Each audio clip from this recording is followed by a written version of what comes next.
Hey guys, how are you today? Hopefully you're having a wonderful week like always. Well, today we have made it to the end of my Aaliyah discography journey, unfortunately, with her debut album from 1994 called Age Ain't Nothing But a Number. Needless to say, there is quite a bit of controversy surrounding this album and how it was created. In particular, the relationship that blossomed between Aaliyah and R. Kelly. By late 1992, Aaliyah was signed to both Blackground and Jive Records, where she was then introduced to R. Kelly. With the release of this album, there were rumors circulating that a relationship developed between Aaliyah and R. Kelly. Vibe magazine later revealed that there was a marriage certificate that listed the couple married on August 31st, 1994. Aaliyah, who was 15 at the time, was listed as 18 on the certificate.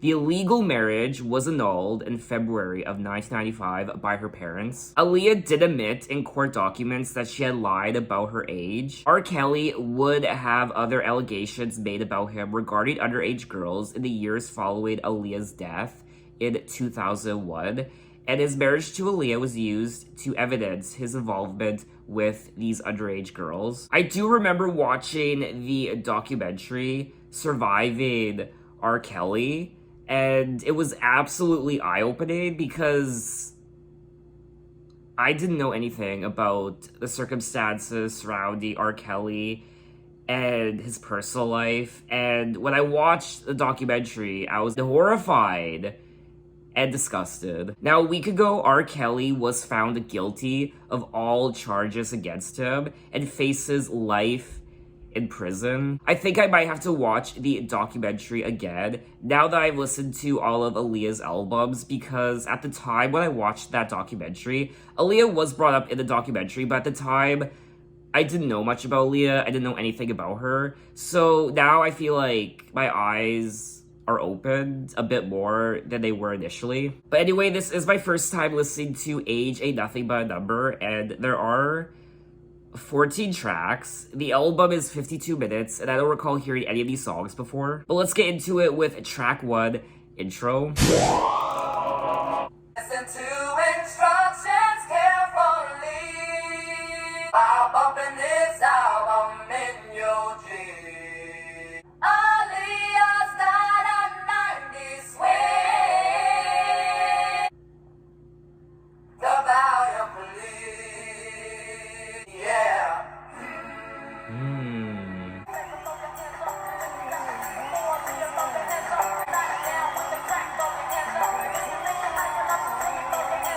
I like that intro. 1, 2, 3, 4, 5, 6, 7, 8, check, check, check, chickity, check, check, check. Aaliyah's in the house. The time has finally come to say my piece. No holding back, now is the time. Our top mind, spending all the time. If you're here with the funky flavor, throw your hands up. And if you got the fever for Aaliyah, throw your hands up. If you got bass in your Jeep, throw your hands up. Straight from the streets is where I'm coming from. Straight out the street. Our top mind, spending all the time. If you're there with the PA, let me see your hands up. And if your hands bobbing to the track, throw your hands up. And if your body's swinging to the track, throw your hands up. And if you want some more of the flavor, throw your hands up. Yeah, yeah, yeah. This is for the Jeeps, strictly for the Jeeps. And if you got the fever for Aaliyah, throw your hands up. And if you're down with black, brown, throw your hands up. And that was tracks 1 and 2, Intro and Throw Your Hands Up. Yes! Okay. I had fun. I really did enjoy the vocals during the intro, the acapella. It was very much unexpected, for me anyway. And then halfway through, the intro progresses into a sampling of Throw Your Hands Up. It kind of gives you a taste test for what to expect on track 2. Listen to instructions carefully while bumping this album in your Jeeps. Aaliyah's got a 90s swing, so be careful with the volume, please. So if you're down with the funky flavor, throw your hands up. And if you got the fever for Aaliyah, Throw Your Hands Up. The beats and production on track 2 is simply infectious. Throw Your Hands Up. It's so catchy, and I I had a lot of fun listening to it. Now, unfortunately, I haven't listened to many R&B albums from the 90s, but I was definitely vibing with this track. So if you're down with the PA, let me see your hands up. And if your head's bopping to the track, throw your hands up. And if you got loot in your pockets, throw your hands up. I imagine this was one of the singles from the album, and oh, it wasn't. Now, that's quite surprising to me. I don't know, I enjoyed the track. It's just such a funky track. I was definitely moving and grooving my body. The song has been described as Aaliyah's statement of purpose. So let's move on to track 3, Back and Forth. Let me see you go back.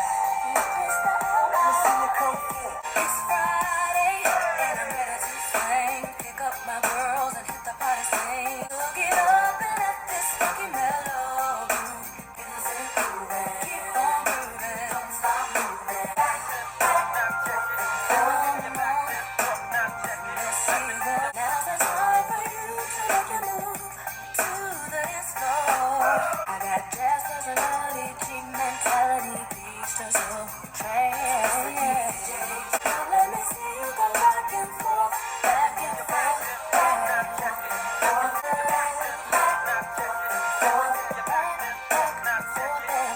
Get up on the floor, you see, show your personality. Be who you wanna be. Hey, I wanna keep this party going on all night.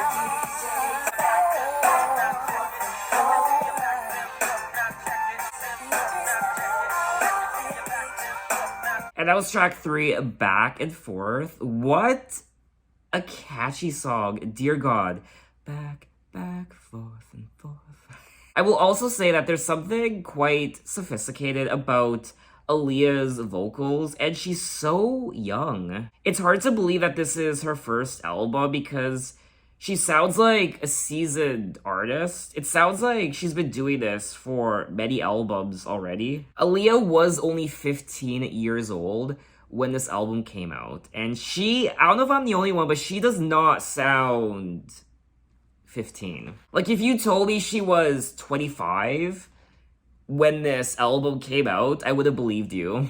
Let me see you come forth. Let me see you go back. Let me see you come forth. And I'm ready to swing, pick up my girls, and hit the party scene. Tonight, it's alright. So get up and let this funky, mellow groove get you in the mood. Now, this had to have been a single. It had to have been. Okay, so it was the lead single from the album. The song has been described as being a dance crossover song with pop and R&B influences. Lyrically, the song is about a teenager's excitement for partying on the weekend with friends. And that's another thing. This album kind of takes you back to being a teenager, regardless of the year you grew up in or the decade you grew up in. It just has that youthful excitement to it. Madonna sampled Back and Forth on her song Inside of Me from her album Bedtime Stories. Really? I'll have to check out that song again. See, even Madonna knew this shit was good. She was sampling the song in the same year. What? Bedtime Stories came out in 1994, and Age Ain't Nothing But a Number came out in 1994. So, oh my god, the same year. In May of 2020, Rolling Stone listed Back and Forth in at number 51 on their 100 greatest debut singles of all time. I didn't even know there was such a list.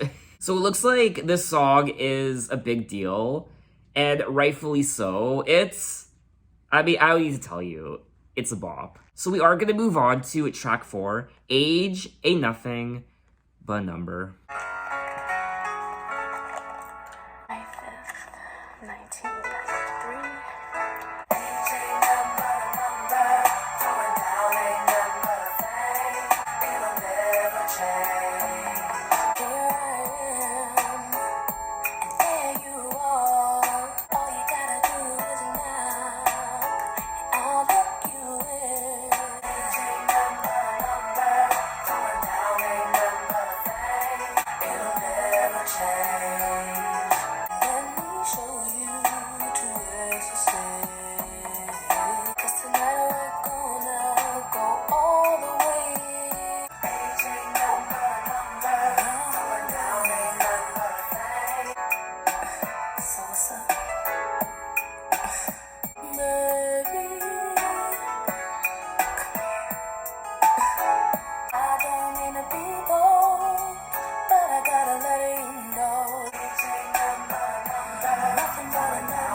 And that was track 4, Age Ain't Nothing But a Number.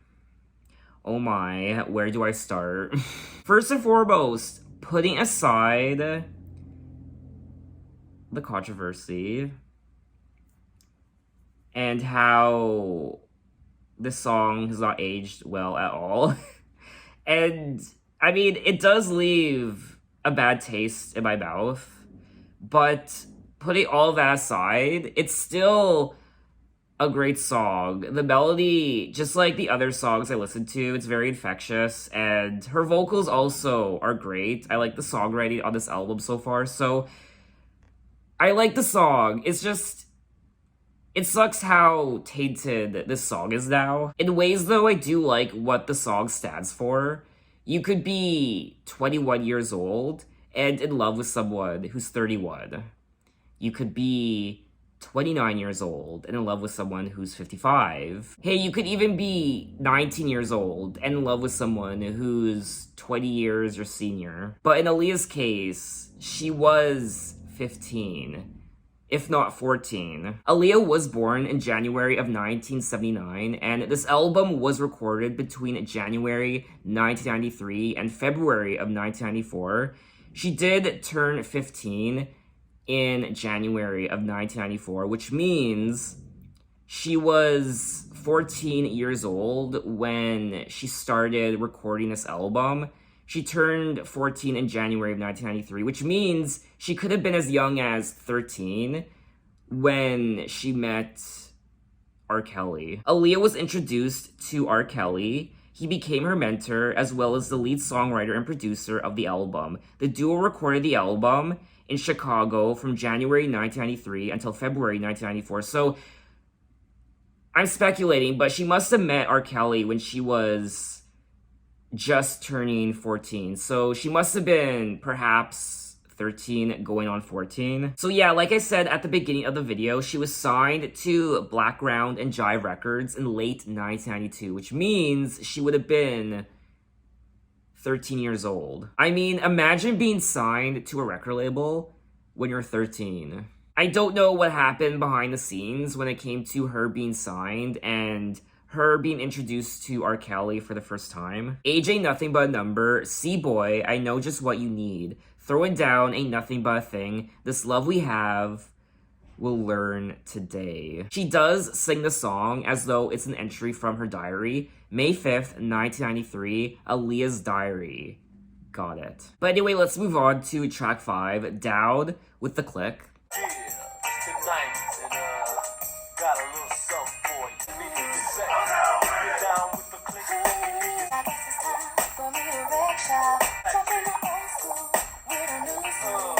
PA's in the house and it's a good thing. Get down with the click. Let me hear you say. Get down with the click. And if you didn't know, I thought you knew this. It took a little time, but now it's on scene. So check it out. Check it out. All the dogs in the house. Get down with the click. Let me hear you say. I'll make you say. Goddamn. And if you're not down with my click, Get down with the click. Let me hear you say. night is the night. Well, first we have the Blackground posse in her click. Then we have the funky second chapter in her click. So if you're down with the click, let me hear you say. And that was track 5, Dowd with the Click. And I will say, I mean, this is my opinion, but I do think this is a well-produced album. This whole album so far is a head bopper. The beats and the vocals, the melodies, it's just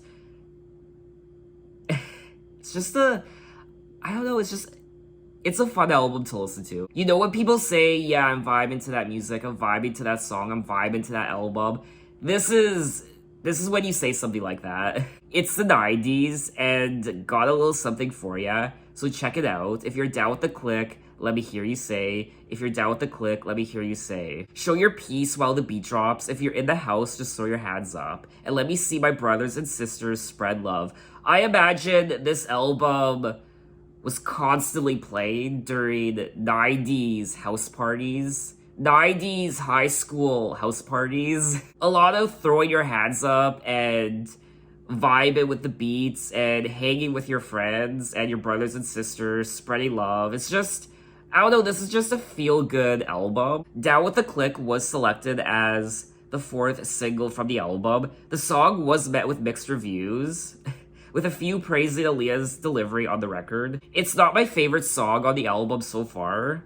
If I had to choose, this one would probably be my least favorite, but I still quite enjoyed it. I more so like this song for the beats and the atmosphere. But anyway, let's move on to track 6, At Your Best, You Are Love. Let me know, let me know, let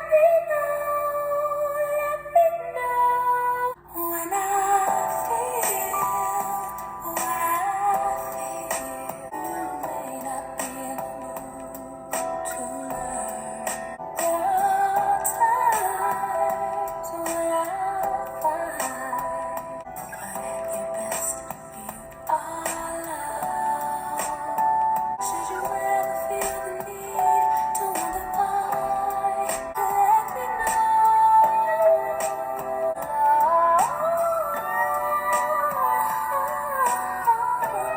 When you feel what you feel, but if you feel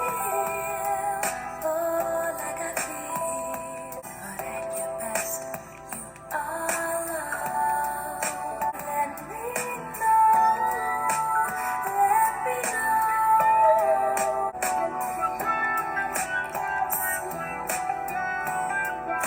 Look beyond your troubles, 'cause at your best, you are love.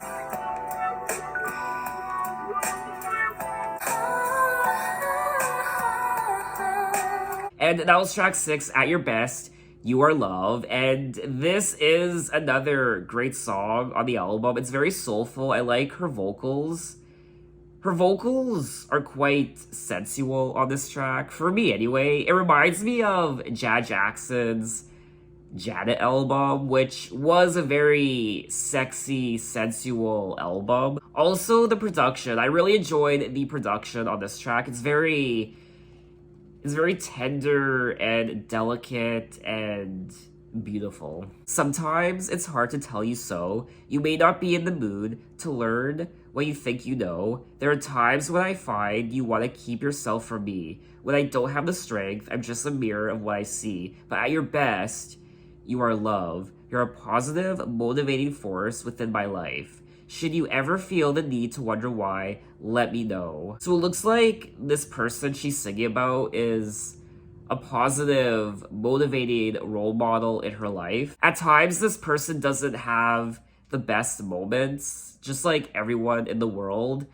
We go through angry moments and frustrated moments, but at your best, when you are at your best, you are love. I am curious to know who she's singing about in particular on the song, but whoever it is, they do appear to be a very positive role model for her. Oh, so this is actually a cover of the Isley Brothers song from 1976, and it says here that the song was originally dedicated to their mother. It is a very grown-up and sophisticated song for a young teenager to be singing about. It's so different from all the other tracks on the album that when I started listening to it, it was such a nice and refreshing surprise. But anyway, let's move on to track 7, No One Knows How to Love Me Quite Like You Do. So anyway, okay, we was walking past the white building on 60th of Michigan.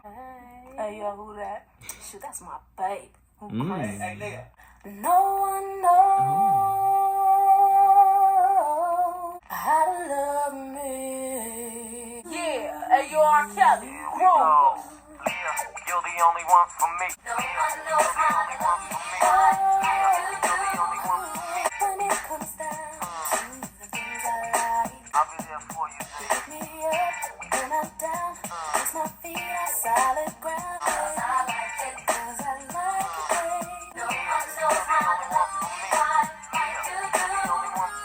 When there are clouds over any day, and I've never felt this way before.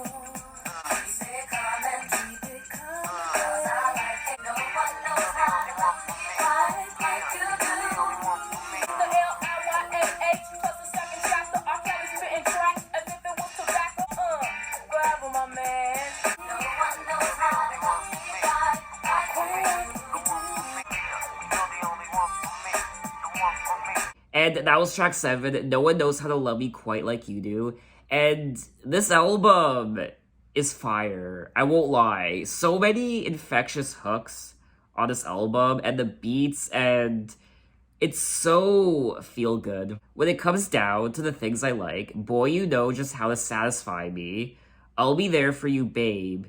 You pick me up when I'm down, puts my feet on solid ground, and you make me your first priority. Keep it coming, keep it coming. No one knows how to love me quite like you do. There's also a lot of 90s pride on this album. A lot of, it's the 90s, woo! Leah, you're the only one for me. Leah, you're the only one for me. So I do like the lyrics of this album. They're not the most creative lyrics in the world, I won't lie. They're feel good, they're fun, but at the same time, there is something quite creepy about some of the lyrics on this album, obviously. Just knowing the context of, obviously, how this album came to be, and I mean, I don't need to tell you, I've talked about it many times already, so just putting two and two together, it is quite creepy. Lyrically, the song is about Aaliyah being satisfied and how she is made to feel like a goddess. When discussing the record, Aaliyah said every girl looks for that one person who's going to love them right. That song is saying, when it comes down to it, I like how you satisfy me. But let's move on to track 8, I'm So Into You.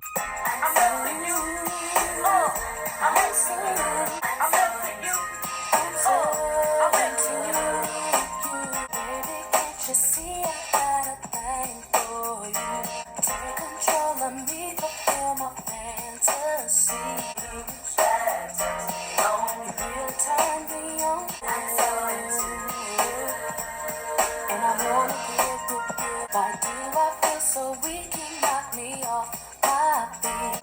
There is something that I have to let you know. I'm so into you. I'm into you. Well, can't you see Aaliyah's got a thing for you? And the second chapter like the things you do. Aaliyah told me to tell you to call her. I'm so into you. I'm so into you. I'm so into you. I know that you're the one for me. Oh, baby, can't you see? I'm so into you. And that was track 8, I'm So Into You. And this is a good inclusion on the album. It continues the overall theme of the album, and I did enjoy listening to it, but it's not one of my favorite tracks on the album. I could probably do without it. I don't think this song is as memorable as a lot of the other songs I listened to. I also didn't particularly care for the lyrics. I'm into you, I want to get with you, blah blah blah. So it's pretty straightforward. There is something that I have to let you know. It's just the little things you do that turns me on. Little things. You really turn me on. And again, I mean, I don't know if I'm the only one, but it just sounds weird to hear a 14, 15-year-old saying, yeah, you turn me on. But let's move on to track 9, Street Thing.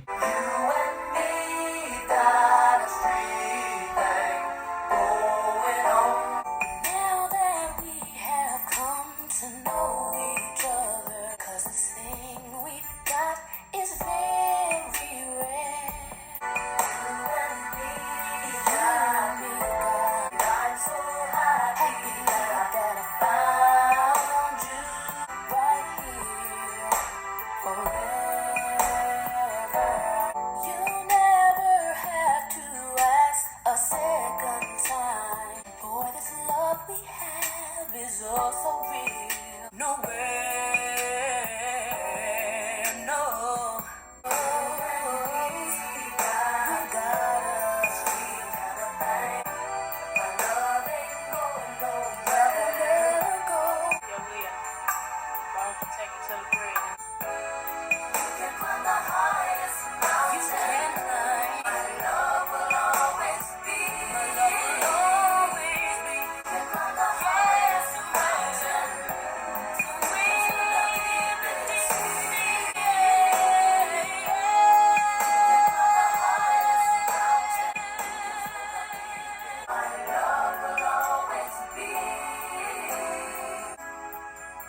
And that was track 9, Street Thing. And I'm gonna be honest, I wasn't impressed with the song initially, but it definitely grew on me once the harmonies started from the choir, the backup vocalists. That's when the song took a turn for me. And her vocals, Aaliyah's vocals, are great on this track, especially towards the end. I'll never go away, love will always stay here forever, cause this thing we've got is very rare, so don't ever go nowhere. We've got a street kind of thing going on. Boy, this love we have is oh so real. That's why I'm never going nowhere. And then we reach the climax of the song when they keep repeating, you can climb the highest mountain, you can swim the deepest sea, but boy, I gotta let you know, my love will always be. It's a very special song. It's very loving, and I do like the message of the song. I did think lyrically the song was quite schmaltzy. You can climb the highest mountain, you can swim the deepest sea, but boy, I gotta let you know, my love will always be. So other than Aaliyah's vocals and the harmonies from the backing vocalists, the choir, I didn't really find anything memorable about this track. But let's move on to track 10, Young Nation.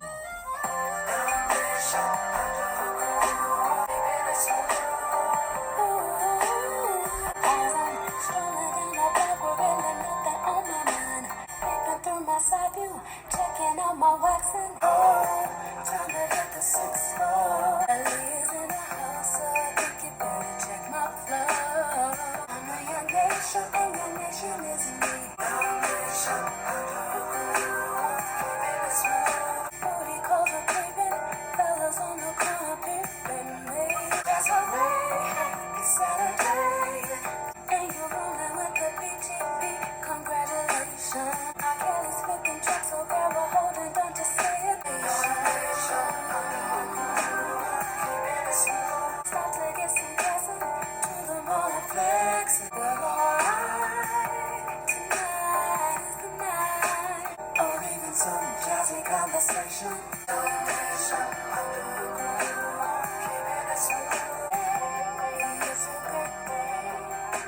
And that was track 10, Young Nation, and I quite enjoyed this track. I definitely prefer it more than the couple of other songs I've listened to already, like tracks 8 and 9, I'm So Into You, and Street Thing. I really do like the chorus of this song. Young Nation under a groove, keeping it smooth with a jazz attitude. I really like that. I was just swaying my body from side to side, and I don't know, I really like this track. I check my cellular because my beepers beeping, booty calls are creeping, fellas on the corner peeping me. And once again, we are continuing the creepy lyrics of the album. Creepy lyrics for, I don't know, for me anyway, they are creepy for a 14-year-old, 15-year-old to be singing about on their album. Fellas on the corner peeping me, booty calls are creeping. But let's move on to track 11, Old School. It's the old school with the new school. It's the old school. Hey boy, won't you play for me? I wanna hear it here. I'm yelling, baby, something from the old school. I'm yelling, baby, something from the old school. Let me hear your song. Let it play. But let the man upstairs respect my wishes. Cigarette lights, ID wallets, I was selling them. Ever since that day I drew my Hancock, it was on. I'm yelling, baby, something from the old school. And that was track 11, Old School. And I thought this was a good song. I really liked the chorus. I think this is a great inclusion on the album. However, I don't know too many people who would want to listen to a song now where the chorus is essentially repeating R. Kelly's name. R. Kelly, play me something from the old school. R. Kelly, play me something from the old school. I mean, this is one of those songs where you just don't listen to it in public anymore. You don't want people thinking that you're listening to an R. Kelly song, just fear from judgment or whatever.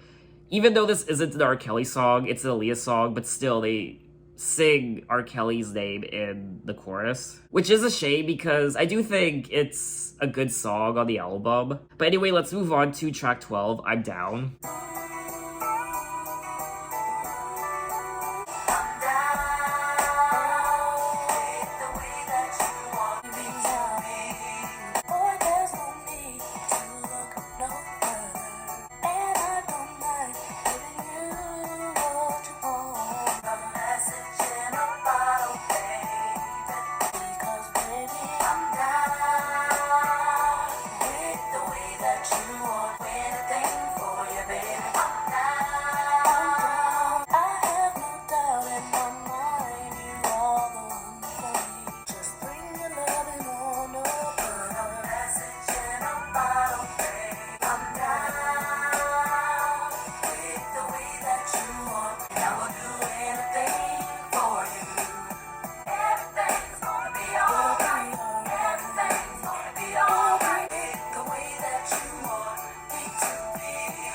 And that was track 12, I'm Down, and I enjoyed this song. It does sound a little bit like a filler track, but I do think the chorus is quite catchy. This isn't one of my favorite tracks on the album, but if it was to come on, I would definitely groove to it.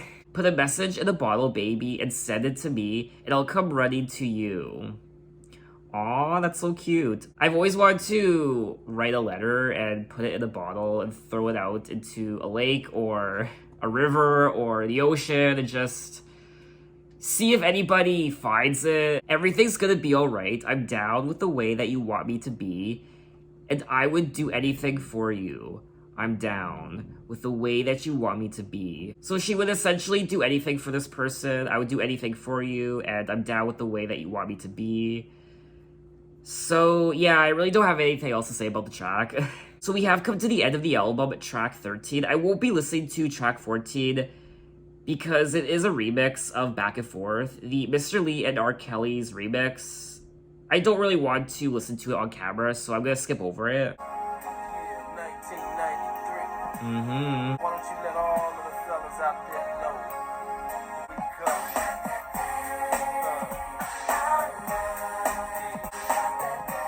All right, honey, rock. Boy, you know just what to do. That is why I'm into you.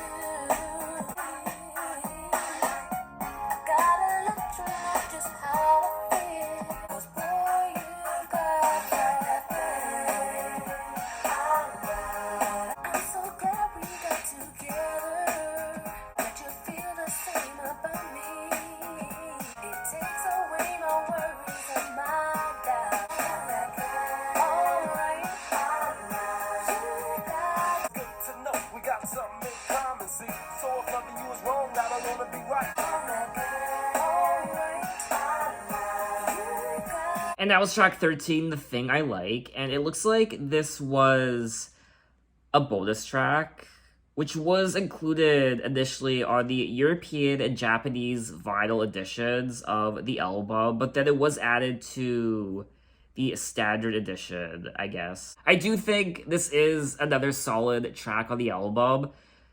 I liked bopping my head to it. I liked it. It's not the most memorable thing in the world. Boy, you know just what to do when it comes down to loving me. That is why I'm into you, because we've got a love that's guaranteed.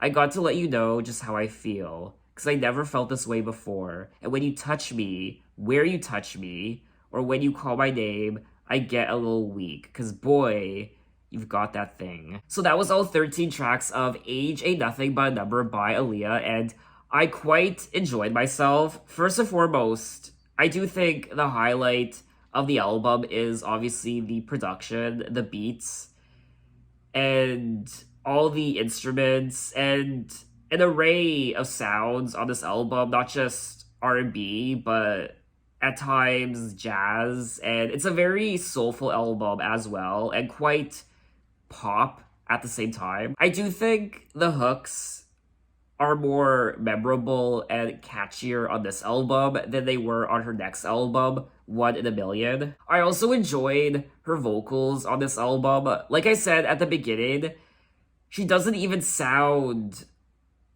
like a 14-year-old or a 15-year-old. I mean, she has so much sophistication in her vocals that you'd think she was a seasoned artist. You'd think she was in her mid 20s. I also enjoyed the harmonies of the backing vocalists and the acapella of some of these tracks. The overall themes of the album are obviously love and being in this relationship and just purely smitten about this person and just loving their presence. And also she's singing about obviously age ain't nothing but a number, so liking someone who's older than you. And yeah, it's a very adolescent album. It's a very teenage album. Singing about throwing your hands up. Woo! It's the 90s. It's 1994. It's 1993. It's definitely a feel-good album. It puts you in a positive mood. If you can put aside, obviously, the context of this album, R. Kelly, Aaliyah, Age Ain't Nothing But a Number, just putting that aside for now, it's still a fun album to listen to. For me anyway, I do think the lyrics on the album are quite redundant of her constantly singing about this person and her love for this person, and I do think the lyrics on this album are a little simple. I don't find the lyrics on this album to be particularly engaging, but she does get her point across with what she's singing about. I didn't particularly care for the middle part of this album. I really did enjoy the beginning and also the end. Of course, I prefer the beginning of the album, the first half. The middle part's okay. I do think the middle part is the weakest of the album. A lot of head bops on this album, though. This album does make you feel like a teenager all over again. It takes you back to what it was like during those years, especially if you were a teenager in the 90s, which I wasn't. And I will say, I think I do prefer this album over One in a Million. I still like songs from One in a Million, but overall, as a package, putting aside what the album now represents, I do prefer this album over One in a Million. But you can hear the growth in her music following One in a Million and her third studio album, Aaliyah. Her music does get more complex, and she does sing about more sensitive topics on her upcoming album, so she does mature with the lyrics of her albums and the general music. So what did you guys think of the album, and what are your impressions of it? And that's a wrap on my Aaliyah discography journey. She only put out 3 albums. Her life cut way too short. So tragic what happened to her. One can only imagine what she would have done with her music going forward into the 2000s, Y2K, and even 2010. I still think we didn't see or hear the best from Aaliyah yet. Her career was cut way too short, and even though her third studio album was good, I personally think she had so much more to show us and to give us in her music that she was just starting to peak with her third studio album, and it would have only been an uphill success for her with her upcoming albums after her third studio album from 2001. Or who knows, maybe she would have peaked with her third studio album. Who knows? But for me personally, I think she had a lot more great music to share with us if she was given the opportunity to put out more music. So what do you guys think of Aaliyah and her music? What do you think her music would have sounded like into the Y2K decade and century?